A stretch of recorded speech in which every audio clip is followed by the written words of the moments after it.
क्रोध तो जवा की नाक पर और प्रश्न जुबा पर रखा ही रहता है। कितना फर्क है छोटी बहू और जबा में।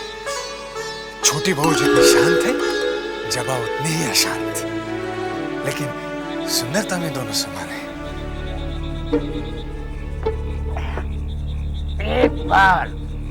एक बार वो मुझे मिल जाए, फिर सारा हिसाब चुकता कर दूंगा।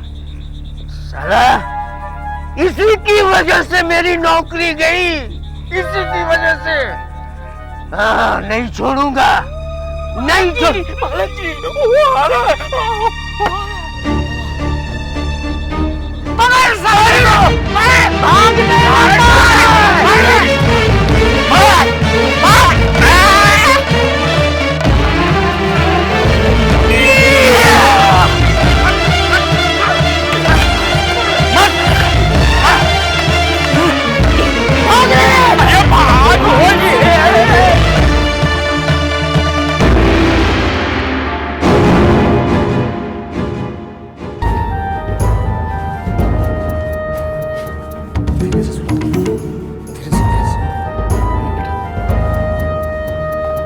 जा, जल्दी डॉक्टर बाबू को खबर दे। ठीक है, अभी बुला रहा हूं।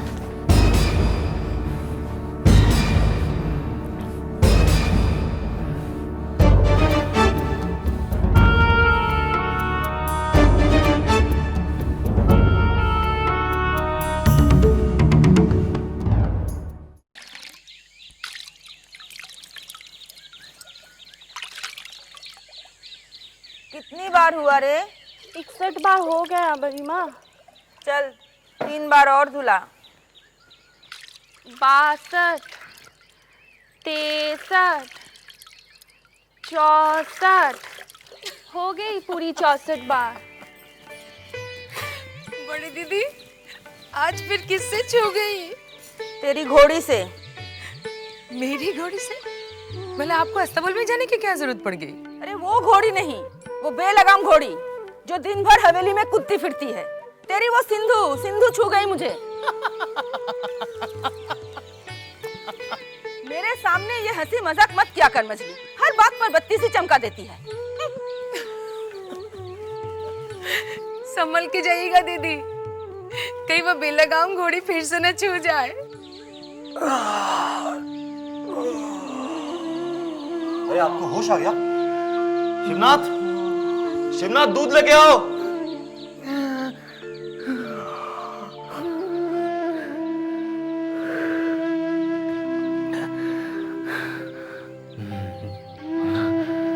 मैं कहाँ हूँ? परेशान मत होइए, आप युवक संघ की सेवा में हैं। आपको 2 दिन बाद होश आया है। क्या? हाँ, चोट की वजह से काफी खून बह गया था। बेहोशी में कुछ खा पी भी नहीं सके। दूध पी के थोड़ा आराम कीजिए। शिवनाथ, पी लीजिए, पी लीजिए।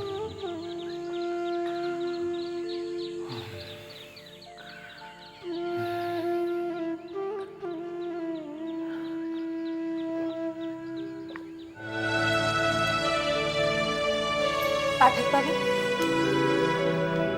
भूतनाथ नहीं है? नहीं दीदी, हमेशा तो समय पर आ जाते हैं, पर पता नहीं 2 दिन से क्यों नहीं आ रहे।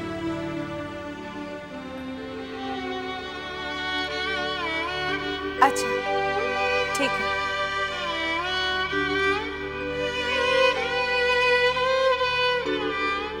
उस दिन भूतनाथ मुझे कुछ बताते बताते रुक गया था और उसी दिन से दफ्तर भी नहीं आया। पता नहीं उसके दिल में क्या है। जबा, क्या हुआ बेटा? तू परेशान है? हाँ, नहीं, हाँ, वो 2 दिन से भूतनाथ दफ्तर में नहीं आया पिताजी। 2 दिन से नहीं आया? हो सकता है उसकी तबीयत खराब हो। तू चिंता क्यों करती है? मैं पता लगाता हूँ। कदम भैया, अब कोरों के खिलाफ कई बड़ा कदम उठाना ही पड़ेगा। हाँ, परसों वो बेचारे लहूलुहान सड़क पर पड़े मिले। गोरों ने अपने जूतों के ठोकरों से मार मार कर बेहोश कर दिया उन्हें। हो सकता है ये काम गोरों का ना हो। हाँ, तो क्या भूत करेगा? गुंडा भी तो हो सकते हैं, या गुंडे का कम है? और तुम ये क्यों नहीं समझते एक गोरे को मार के होगा क्या? गौतम भैया ठीक कहते हैं, जब हजारों घोड़े किले से दौड़ते हुए आएंगे तो हम बंगालियों को भागने की जगह भी नहीं मिलेगी। यह अखाड़ा भी तो हमने अंग्रेजों के खिलाफ लड़ने के लिए बनाया है, मगर कोई आता ही नहीं, कोई सदस्य बनने के लिए तैयार ही नहीं है। कौन हो सकता है?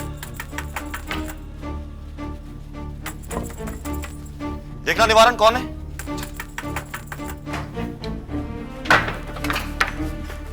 बड़े भाई आए हैं। प्रणाम भैया। प्रणाम बड़े भैया। और क्या हो रहा था? कुछ नहीं बड़े भैया, बस गोरों को लेके बात हो रही थी। 2 दिन पहले उन्होंने एक आदमी को मार मार के बेहोश कर दिया। वो तो अच्छा हुआ कि हम लोग सब वक्त पे पहुंचे और उसे यहाँ ले आए। अच्छा, कहाँ है वो? बस आज ही होश आया है, चलिए मिल लेते हैं। चलो चलो।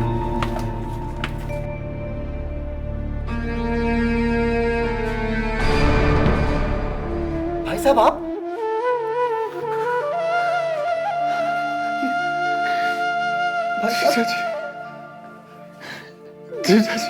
नहीं भाई साहब, आप रोइए मत, रोइए मत, सब ठीक हो जाएगा।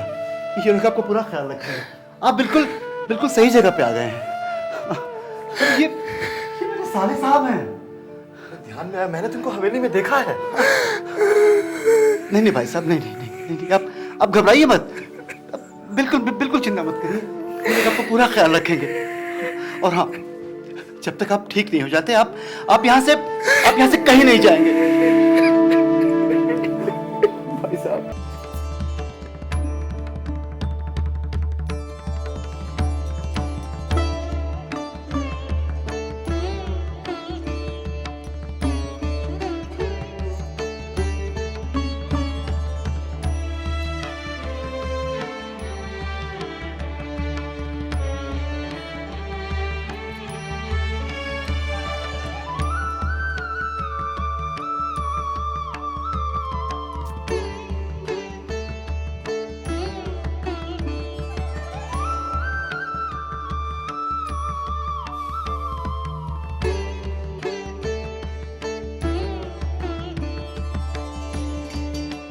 क्या है?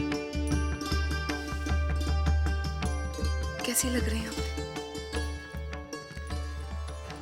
अच्छी हो, बुरी तो नहीं लग सकती ना।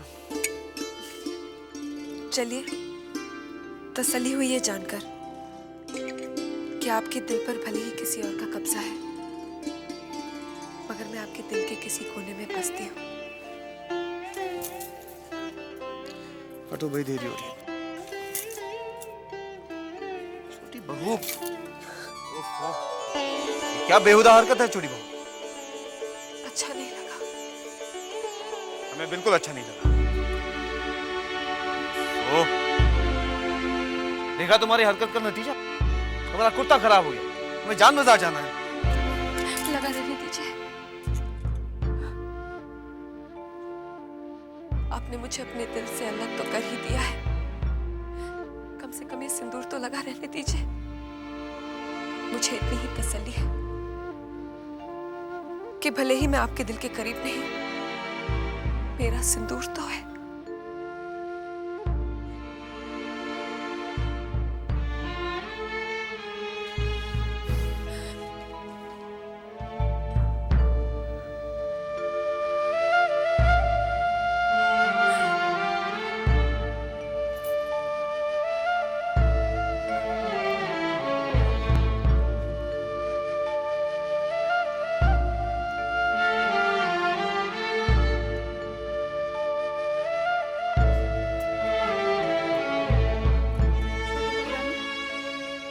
सिंदूर का असर तो हो ही नहीं रहा। मुझे पूरा विश्वास है चिंता, असर आज नहीं तो कल जरूर होगा। सिंदूर आज उनके कुर्ते पे लगा है, देखना कल उनके दिल पर असर करेगा। भगवान करे ऐसा ही हो छोटी बहू रानी।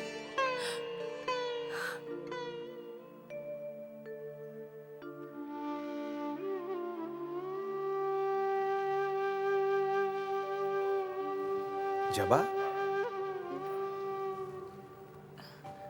पिताजी, भूत भूतनाथ बाबू को आज ना आए हुए 3 दिन हो गए। आपने कुछ पता लगाया? हाँ बेटा, मैंने हवेली में पता लगवाया था, लेकिन पिछले 2-3 दिन से भूतनाथ वहां भी नहीं पहुंचे। मुझे चिंता हो रही है। भगवान ना करे उनके साथ कोई ऊंच नीच हो गई हो। तू घबरा मत बेटी, मैंने अपने कई आदमियों को भी बोल रखा है। भूतनाथ बाबू जहां भी होंगे आज कल में हमें उनका पता चल ही जाएगा। जी।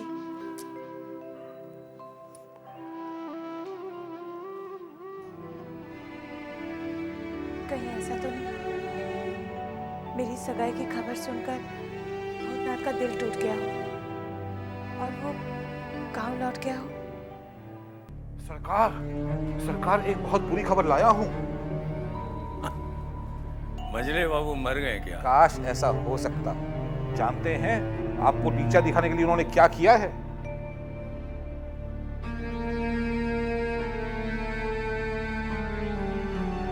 क्या किया है? सरकार खास लखनऊ से 2 जोड़ी शिराजी कबूतर 200-400 रुपए में नहीं, पूरे 1000 रुपए में मंगवाए हैं।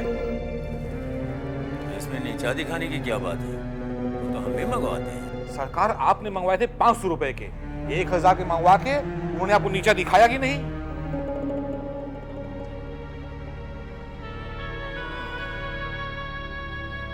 ये तो मैंने सोचा ही नहीं था। तो सोचिए सरकार, सोचिए। वो हर कदम पे हमें नीचा दिखाते चले जा रहे हैं। अब आपको कुछ ऐसा करना है कि नीचा उनको देखना पड़े।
सच सच बताओ कि हमारे 2 जोड़ी शिराजी कबूतरों को किसने चुराया है, वरना हम इस हंटर से तुम सब लोगों की खाल खींच लेंगे। सरकार, हमने इस हवेली का नमक खाया है सरकार। हम मर जाएंगे लेकिन नमक हराम ही नहीं करेंगे सरकार।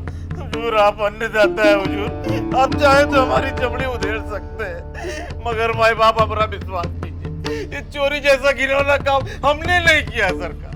मैं अल्लाह पाक की कसम खाता हूँ सरकार, मुझे इस चोरी के बारे में कुछ नहीं मालूम। चुप रहो।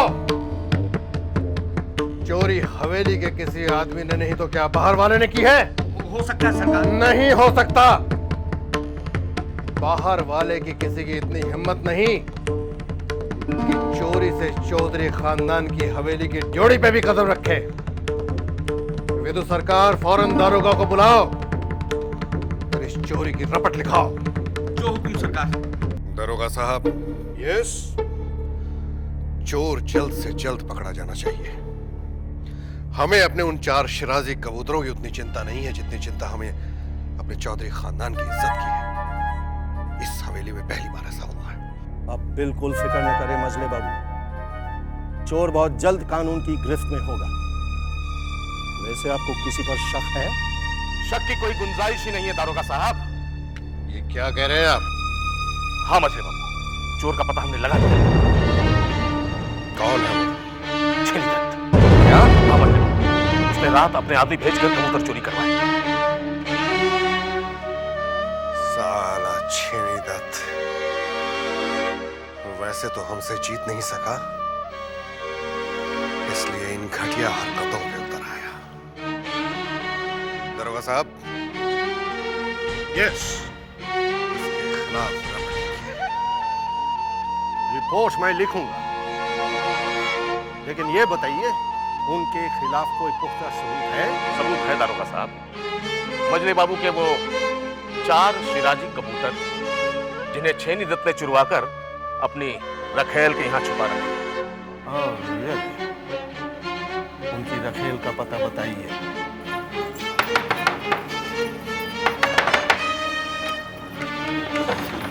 पुलिस? हाँ पुलिस, हमें तुम्हारे घर की तलाशी लेनी है। क्यों? हमें शक है कि मजले बाबू के चुराए हुए कबूतर तुम्हारे यहाँ छुपाए गए। नहीं नहीं नहीं, यहाँ पे कोई कबूतर नहीं है। हटो, अभी मालूम पड़ जाएगा। तलाशी लो पूरे घर की।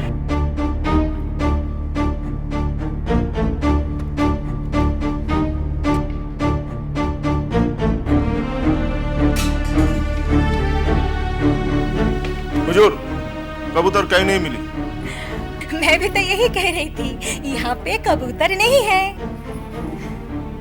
चलो।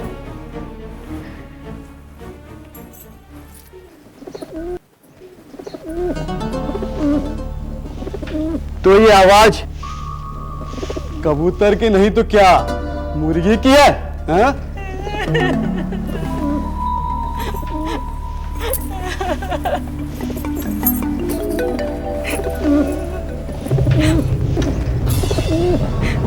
हारमोनियम के बक्से में कबूतर?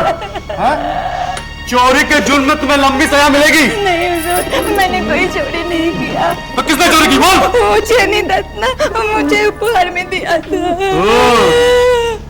तो चोर है छेनी दत्त।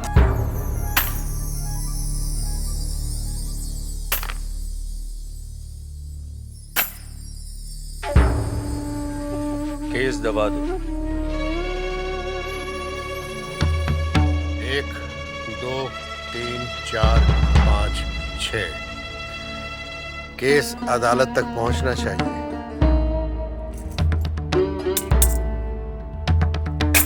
जज साहब, यही वो कबूतर है जिन्हें छेनी दत्त ने चुराकर अपनी इस रखेल को बतौर उपहार दिए थे। इसने अपना अपराध अपनी जुबानी कबूल भी कर दिया और फिर पुलिस ने भी उन कबूतरों को इस रखेल के घर से ही बरामद किया। जज साहब, अब फैसला आपको देना है।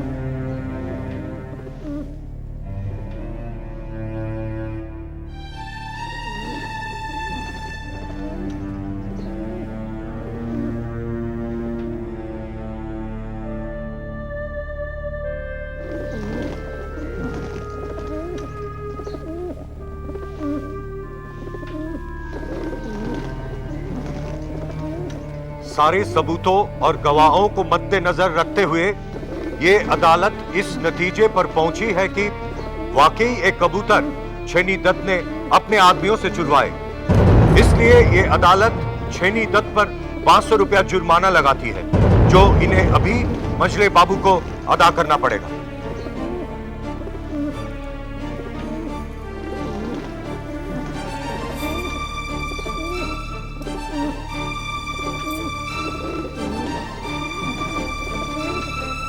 पैसा तो बहुत दूर की बात है, दुश्मन से तो हम हाथ तक नहीं मिलाते। इन रुपयों की औकात हमारे नौकरों के बराबर है। ये तो सरकार। जी सरकार। इन रुपयों को ले लो और हमारी हवेली के नौकरों में बांट दो। जो हुकुम सरकार।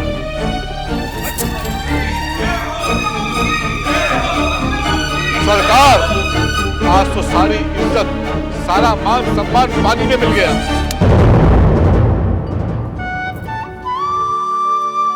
बंसी? जी बहू रानी। ये भूतनाथ कहाँ है? पता नहीं बहू रानी, 2-3 दिन से नजर नहीं आए। रोज तो हवेली में ही आता है ना? आवत तो रहे सोए के खातिर, चाहे जितनी रात हो जाए। अब मालूम नहीं क्या हुआ। अच्छा, तो पता कर, ऐसा ना हो किसी मुसीबत में फंस गया हो। बहू रानी, हो सकता है कि काम की वजह से दफ्तर में रुक गई हुई है। अब अगर आज रात नहीं आए ना तो हम कल सुबह जाके पता लगाओ, ठीक है?